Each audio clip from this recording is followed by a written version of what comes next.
One of the most important parts of doing business is to learn what makes money and what doesn't.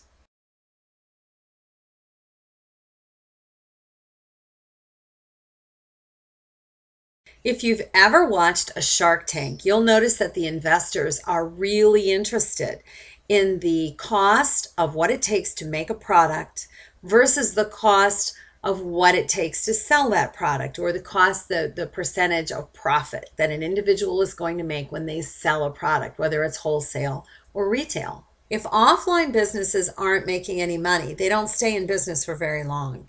And you know what? The same thing goes for you. Overhead expenses for an online business is usually at the lower end of the spectrum, and those those online expenses can include things like your autoresponder or your hosting, paid plugins, WordPress themes, keyword assistants, virtual assistants, graphic designers, or paid copywriters. But if you paid really close attention to what I was saying, you'll notice that there were only two expenses that were absolutely necessary. You absolutely need to have an autoresponder series, and you absolutely need to have a hosting account. When any business wants to increase their revenue, they're going to evaluate the costs that they are incurring, whether that's the cost of producing the product or acquiring a new customer, or the lifetime value of a customer that they have, or the cost of running a physical location. In order to reduce those costs, they need to increase the lifetime value of a customer because it is important to perform testing.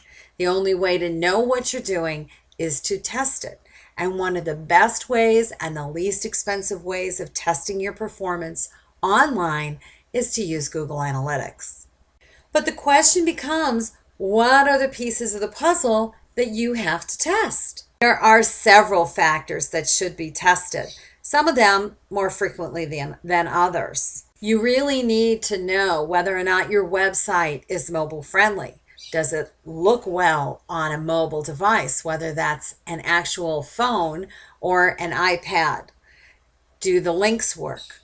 Do you have content on your site that's applicable and well read by the Google bots or Yahoo or Bing bots?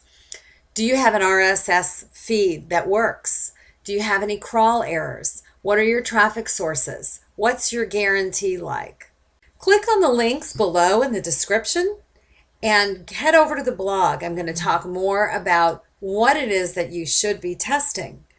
And before you go, use that link and subscribe to our video channel.